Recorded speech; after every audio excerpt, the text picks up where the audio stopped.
بسم اللہ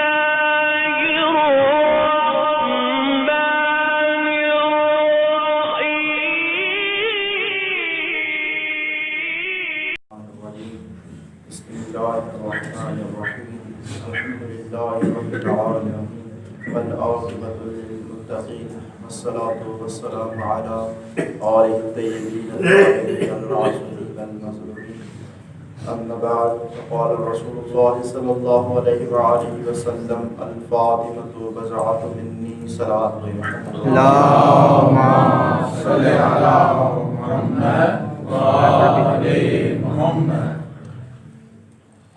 قائم ہو بدن سے جب کفن کی نسبت، قائم ہو جب بدن سے کفن کی نسبت، چہرے سے عیاں ہو پنجتن کی نسبت. توجہ کیجیے گا، قائم ہو بدن سے کفن کی نسبت. ذرا غور کیجیے گا، قائم ہو بدن سے جب کفن کی نسبت، چہرے سے عیاں ہو پنجتن کی نسبت.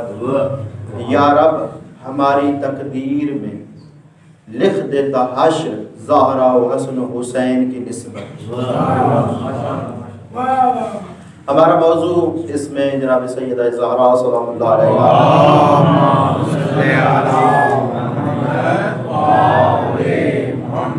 کی برکات و فضیلت اور ان کے معنی کی کا تھا.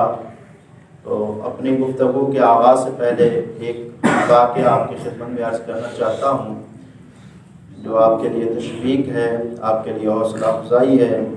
آپ مومنین کو چند لمحوں کے لیے اس رحمت کے سائے میں رکھنا، یہ اہتمام کرنا، میرا تیاری کرنا، یا آپ مومنین کا اپنے کاروبار کو چھوڑ کر بیٹھنا، اس کی فضیلت کیا ہے اور اس کا آپ کو اجر کتنا ملے گا. قبلہ ہمیں اپنی نمازوں پر ناز نہیں ہے، ہمیں اپنی عبادت پہ ناز نہیں ہے، ہمیں اپنے جو معاملات ہیں ان پر ناز نہیں ہے. خصوصاً میں اپنی ذات کی بات کروں، مجھے اپنی عبادتوں پہ ناز نہیں ہے. اگر مجھے ناز ہے، اگر مجھے فخر ہے، اگر مجھے کسی چیز کا علم ہے، وہ ہے کہ محمد و آل محمد کی شفاعت، وہ ہے جناب سیدہ زہرا سلام اللہ علیہا کی شفاعت. یہ واقعہ میں صرف اس لیے سنانا چاہتا ہوں کہ بعض مومنین یہاں پہ کاروبار والے بیٹھے ہیں، یہ چند لمحے بیٹھنا آپ کا کس اہمیت کا حامل ہے، صرف یہ اس لیے میں عرض کرنا چاہتا ہوں کہ قبلہ دو بھائی تھے، مولا امام علی رضا علیہ السلام کے زائر تھے. دو بھائی تھے، ایک نیک تھا ایک بد تھا. ایک گناہ گار تھا قبلہ، ایک گناہ گار تھا، ایک نیکوکار تھا. وہ جو گناہ گار تھا وہ زائر امام حسین یا دیگر ائمہ کی زیارت کے لیے کوئی جاتا تو اسے تنگ کرتا تھا، شرارتیں کرتا تھا، شریر تھا، وہ اذیت دیتا تھا زائران امام علی رضا علیہ السلام یا دیگر جو ائمہ معصومین علیہ السلام کے لیے زیارت کے لیے جاتے تھے. خدا کی قدرت یہ ہوئی کہ وہ جو شریر شخص تھا وہ مومن اہل بیت علیہ السلام کا ماننے والا. توجہ کیجیے گا، لیکن شریر تھا، شرارتی ذہن کا مالک تھا. جب وہ اس دنیا سے چلا گیا، اس دنیا سے چلے جانے کے بعد چند دنوں کے بعد اس کا جو نیک بھائی تھا اس کے خواب میں وہ شخص آتا ہے، وہ بھائی آتا ہے. یہ بھائی دیکھتا ہے کہ وہ جنت کی نعمت سے مالا مال ہے، اللہ نے اسے چاروں طرف سے جنت کی نعمات سے نوازا ہوا ہے. یہ شخص پریشان ہو جاتا ہے، یہ بھائی پریشان ہو جاتا ہے، وہ زندگی اس کی درست تھی یا یہ؟ اگر کہوں کہ وہ اس کی درست تھی یعنی شریر تھا تو یہ کیسے انعام مل گیا؟ وہ کہوں نیک تو پھر یہ کیسے ہو گیا؟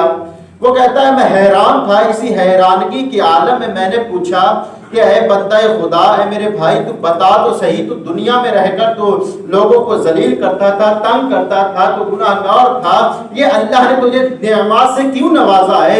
وہ کہتا ہے بھائی جب میری روح قبض ہوئی، جب ملک الموت میری روح کو نکال رہا تھا، مجھے ایسے محسوس ہو رہا تھا جیسے کوئی کینچی کے ساتھ میرے ہر ایک جزو کو کاٹ رہا ہے. مجھے ایسی تکلیف ہو رہی تھی، مجھے ایسی دردناک عذاب میں مبتلا کیا گیا اس وقت. کہتا ہے کہ جب مجھے پانی میرے اوپر ڈالا گیا غسل کے لیے، مجھے ایسے لگا کہ جیسے کوئی پہاڑ میرے اوپر گرا دیا گیا ہو. مجھے اتنا سخت اذیت ہو رہی تھی، تکلیف ہو رہی تھی. کہتے ہیں کہ جب مجھے غسل لے کر آئے ہیں جناب مولا رضا علیہ السلام کی بارگاہ میں طواف کے لیے. وہاں پہ ایران میں اکثر جو ہوتا ہے وہاں پہ زری کو یا جو ہوتی ہے میت اس کو ایک دفعہ حرم میں ضرور لے آتے ہیں، زیارت کرواتے ہیں یا طواف کرواتے ہیں. کہتے ہیں جیسے ہی میری میت کو یہ لوگ لے کر حرم میں داخل ہونے لگے، حرم کے دروازے پہ وہ فرشتے رک گئے جو اب تک مجھے اذیت دے رہے تھے. توجہ کیجیے، وہ فرشتے رک گئے جو اب تک مجھے اذیت دے رہے تھے. جب مجھے لے آیا گیا حرم امام علی رضا علیہ السلام میں اور میرے میت کو طواف کرایا گیا تو میں نے دیکھا کہ مولا کی زری کے اوپر خود مولا علی رضا علیہ السلام تشریف فرما ہے. اب مجھے خیال آیا کہ اگر میں یہاں سے نکل گیا، اس حرم سے نکل گیا تو وہی دردناک فرشتے مجھے ملیں گے، وہی مجھے عذاب ملے گا. میں کیا مانگوں مولا سے؟ تو ایک ہی کہتا ہے کہ مولا تجھے اپنی دادی زہرا کا واسطہ اللہ سے میری شفاعت کو طلب کر لیں. اے مولا آپ کو اپنی دادی زہرا کا واسطہ مجھے معاف کر دیں، اللہ سے میری شفاعت کو طلب کر لیں. مولا علی رضا علیہ السلام کو جب دیا جائے واسطہ زہرا سیدزادی کا تو پھر کیسے ممکن ہے کہ وہ مولا شفاعت نہ کرے؟ مولا نے فرمایا کہ اے بندہ خدا جا، تو تیرے لیے میں نے اللہ سے شفاعت کو طلب کر لیا ہے. تو برادران محترم، عزیزان محترم، ہمارے اعمال اس قابل نہیں ہے، ہماری نمازیں اس قابل نہیں ہے، ہمارے جو دوسرے معاملات اس قابل نہیں ہے. ہمیں صرف اگر بھروسہ ہے، اگر یقین ہے تو وہ شفاعت محمد و آل محمد پہ ہے. یہی وجہ ہے کہ جب آدم علیہ السلام کا حدیث پیش کی تھی پرسوں، آدم علیہ السلام نے جب پوچھا کہ یہ انوار کون ہے، پھر اللہ نے تعارف کروایا کہ انا المحمود وہذا محمد، انا العالی وہذا علی، انا المحسن فرمایا. اسی طرح جب پنجتن کا تعارف کروایا، تعارف کروا لینے کے بعد خداوند عالم کی ذات اس آدم سے مخاطب ہو کر کہتی ہے اے آدم یاد رکھ ان اسماء کو، یاد رکھ ان اسماء کو، یاد رکھ. کل جب تمہیں مجھ سے کوئی چیز طلب کرنی ہو، جب تم کو کہیں سے پناہ طلب کرنی ہو، مجھ سے کوئی حاجت مانگنی ہو، ان پنج تن کا واسطہ دینا، میں تیری دعا کو قبول کر لوں گا. اور برادران محترم، مستند یہ بات ہے کہ میں ویڈیو اس لیے کراتا ہوں تاکہ پتہ چلے کہ میں صحیح پڑھ رہا ہوں اور مستند بات کر رہا ہوں. آج کل تو ویسے جو ہے نا وہ ذاکرین بند کروا دیتے ہیں ویڈیو، لیکن ہمارا مقصد یہ ہوتا ہے کہ لوگوں تک یہ چیز پہنچے. حق کیا ہے؟ قبلہ عرض خدمت یہ ہے کہ جب آدم علیہ السلام اس دنیا میں آئے، اتنے روز تک اللہ نے اس کی توبہ کو، کیا پہلے توبہ نہیں مانگ رہے تھے؟ اللہ نے ان کی توبہ کو قبول نہیں کیا. توبہ کو اس وقت قبول کیا ہے جب اللہ کی بارگاہ میں پنجتن کا واسطہ دیا، جب اللہ کی بارگاہ میں پنجتن کا واسطہ دیا ہے. اور میں کہتا ہوں کہ ان کا نام ہی کافی ہے. توجہ ہے قبلہ؟ آپ اکثر چیز پہ دیکھتے ہیں نا، نام ہی کافی ہے. یہاں پہ میں ایک مثال دینا چاہتا ہوں دنیاوی حوالے سے. کہ بلا میں ایک دفعہ شناختی کارڈ بنوانے کے لیے اپنے اہل خانہ کا گیا، تو اب جیسے انٹر ہوا تو دیکھا بڑا رش لگا ہوا ہے، لائن لگی ہوئی ہے، گیٹ تک لائن لگی ہوئی ہے. اب میں پریشان کہ لائن میں لگوں گا، صبح سے لے کر شام تک لائن میں کھڑا رہوں. اور اکثر پاکستان میں ہوتا یہ ہے کہ لائن میں کھڑے رہے، جب وقت آتا ہے تو آگے سے یا ہمارے کاغذ مکمل نہیں ہوتے یا بندہ ہی اٹھ جاتا ہے. پاکستان میں ایسا ہی ہوتا ہے. تو لائن میں لگے رہے.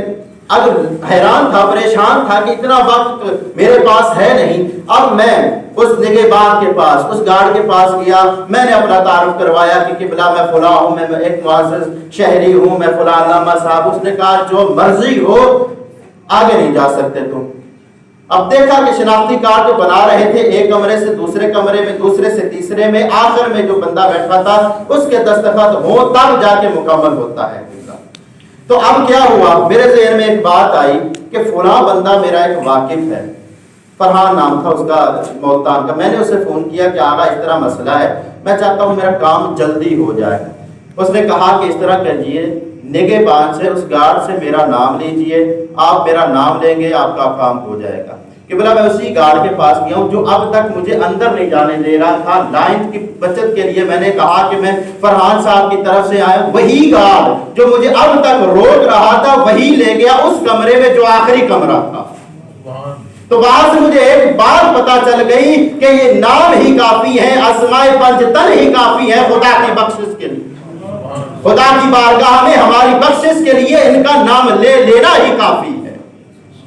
ہمیں کسی لائن کے وہ حجاب میں ہماری دعائیں رک جاتی ہیں, پہلے آسمان پہ لٹک جاتی ہیں, دوسرے پہ لٹک جاتی ہیں, یہیں پہ رہ جاتی ہیں. لیکن جب ان پنجتن کا نام اور جناب سیدہ کا نام لیا جاتا ہے یہ ڈائریکٹ دعائیں ہماری اللہ کی بارگاہ میں حاضر ہو جاتی ہیں. یہ ہے اصل کہ جناب سیدہ زہرا سلام اللہ علیہا کے اسم میں اللہ نے کتنی فضیلت کو رکھا ہے, کتنی برکات کو رکھا ہے اس میں جناب سیدہ زہرا سلام اللہ علیہا میں. اور میں نے آپ کی خدمت میں عرض کیا کہ جب معصومین, جب یہ چہارہ معصومین, جب یہ 12 ائمہ کسی مشکل میں پڑ جاتے, جب یہ کسی ہم کہتے ہیں نا کہ یا مولا اے رب کعبہ ہمیں مولا رضا کی خاطر, قاسم علیہ السلام کی خاطر, ہمیں تقی علیہ السلام کی خاطر, امام مہدی علیہ السلام کی خاطر رب کعبہ ہماری مشکلات کو حل فرما. تو توجہ کیجئے گا یہ مہدی علیہ السلام, یہ حسن عسکری, یہ محمد تقی, یہ علی نقی, یہ قاسم اگر کسی کا واسطہ دیتے ہیں اس واسطے کا نام فاطمہ زہرا ہے. یہ اپنی دعائیں قبول کروانے کے لیے اگر کسی کا واسطہ دیتے ہیں تو اس کا نام ہے سیدۃ النساء العالمین حضرت فاطمہ زہرا سلام اللہ علیہا. تو قبلہ عرض یہ ہے کہ ہمارے عبادات اتنی نہیں ہیں, ہمارے اعمال نہیں, یہ چند لمحے بیٹھنا شاید ہمارے خدا کو پسند آ جائے کہ اس کی کنیز کی خاطر, اس کی کنیز کے سو کی خاطر, ان کے فضائل و مصائب, ان کی سیرت سننے کے لیے ہم چند لمحے یہاں بیٹھے. خدا کو شاید ہماری یہی ادا پسند آ جائے, وہ ہمارے لیے بخشش کا یہی سامان کافی ہے. توجہ ہے قبلہ کہ اسماء میں خداوند عالم کی ذات نے بہت ہی برکت رکھی ہے. اور یہی وجہ ہے کہ کل بھی میں پرسوں بھی حدیث فرمائی تھی کہ لا يدخل الفقر بیتا فیہ, اللہ رب العزت اس گھر میں فقر کو داخل نہیں کرتا جس گھر میں فاطمہ نام کی بیٹی ہوتی ہے. اسی لیے میرے مولا حسین علیہ السلام نے اپنے ہر بیٹے کا نام علی رکھا, اپنی ہر بیٹی کا نام فاطمہ رکھا. یہ فضیلت اور یہ برکات ہے ان اسماء کے. انشاءاللہ وقتاً فوقتاً آپ مومنین کی خدمت میں عرض کریں گے. زیادہ طولانی نہیں کرتے ہیں چونکہ آپ کو رحمات کے سائے میں رکھنا بھی ہے. یہ مسلسل 20 روز جو ہے آپ الحمدللہ بہت ہی بہترین طریقے سے تعاون فرما رہے ہیں کہ یہاں تشریف رکھتے ہیں. خدا آپ کی صحیح کو اپنی بارگاہ الہی میں قبول و مقبول فرمائے. خداوند عالم انہی ایام کے صدقے اسی سید آپ کی خدمت میں کل عرض کیا تھا کہ 2 علی ہیں جنہیں 2 درباروں نے رلایا. پہلا علی حضرت علی ابن ابی طالب جسے زہرا کا دربار میں جانا رلایا. دوسرا علی مولا سجاد جسے زینب کا دربار میں جانا رلایا. عزاداران امام حسین علیہ السلام ایک نسبت یہ ہے, مولا حسین علیہ السلام بھی بڑی مظلومیت میں اس دنیا سے رخصت ہوئے ہیں. بڑی مظلومیت سے انہیں قتل کیا گیا, بڑی مظلومیت سے انہیں شہید کیا گیا, صحابہ و انصار کو ان کے سامنے شہید کیا گیا. عزاداران امام حسین علیہ السلام بڑے ظلم ڈھائے گئے, بڑے ان پر ظلم ڈھائے گئے. لیکن جب تک میرے مولا حسین زندہ تھے, جب تک مولا غازی عباس زندہ تھے, کسی کی جرت نہیں تھی کہ وہ خیمہ اہل بیت میں داخل ہوتا. عزاداران امام حسین علیہ السلام ہر کسی کو کوئی نہ کوئی نسبت سے یاد کیا جاتا ہے. سوال ہوتا ہے کہ مولا علی علیہ السلام مظلوم تھے یا حسین مولا زیادہ مظلوم تھے. تو عزاداران امام حسین علیہ السلام بس یہی کہوں گا کہ جب تک مولا حسین علیہ السلام زندہ تھے, جب تک ان کے سانس باقی تھی, کسی کمینی کی جرت نہیں ہوئی کہ وہ خیمہ اہل بیت میں داخل ہو. جب ایک وقت آیا نا عزاداران امام حسین علیہ السلام, جب کچھ لائنوں نے سوچا کہ مولا اس دنیا سے چلے گئے ہیں, اب دیکھا کوئی حرکت نہیں ہو رہی ہے, شمر ملعون نے کہا جاننا چاہتے ہو کہ یہ زندہ ہے یا شہید ہو گئے ہیں تو خیموں کی طرف پڑھو. جیسے ہی خیموں کا نام آیا امام حسین علیہ السلام اٹھ کر کہتے ہیں ابھی تک میں زندہ ہوں. حضرت آران امام حسین علیہ السلام مولا حسین زیادہ مظلوم ہے یا مولا علی علیہ السلام؟ بس ایک بات کہنا چاہتا ہوں، جب تک حسین مولا زندہ تھے کوئی خیمے کی طرف نہیں گیا، لیکن مولا علی علیہ السلام کی آنکھوں کے سامنے ان کی زوجہ فاطمہ زہرا جو نبی نے اپنی امانت دی تھی، اس امانت میں خیانت ہوئی۔ حضرت آران امام حسین علیہ السلام اسی علی کے سامنے زوجہ زہرا کو تماچے مارے گئے۔ حضرت آران امام حسین علیہ السلام جب جناب سیدہ کو لاحت میں اتار رہے تھے نا تو روزگار قطار رو رہے تھے اور رسول اللہ کی بارگاہ میں عرض کر رہے تھے، یا رسول اللہ، جس طرح آپ نے مجھے امانت دی تھی مجھ سے وہ امانت اسی طرح واپس نہیں لوٹائے گئے۔ حضرت آران امام حسین علیہ السلام دوسرے دن دفن کرنے کے دوسرے دن مولا کائنات علی ابن ابی طالب علیہ السلام جناب زہرا کی قبر پہ آ کر کہتے ہیں، زہرا گفتگو کر رہے ہیں، اپنے دل کو ہلکا کر رہے ہیں، اپنے جو دکھ ہیں ان کو اپنی زوجہ سے بانٹ رہے، کہہ رہے ہیں، اے زہرا تو نے بتایا نہیں، میں نے کل دیکھا کہ تیرے کہاں کہاں زخم ہوئے تھے زہرا، اس سے پہلے تو نے اپنی تکلیفوں کو مجھ سے اوجھل رکھا تھا، اسی لیے مظلوم ایک امام علیہ السلام ارشاد فرماتے ہیں، حضرت آران امام حسین علیہ السلام مولا کی مظلومیت ہے کہ مولا کے سامنے وہ شیر خدا جس نے احد کو فتح کیا، وہ شیر خدا جس نے غزوہ بدر کو فتح کیا، جس نے اتنے غزوات کو فتح کیا، اسی مولا کے سامنے اس کی زوجہ زہرا کو تماچے مارے گئے۔ الا لعنت اللہ علی القوم الظالمین وسيعلم الذين ظلموا أي منقلب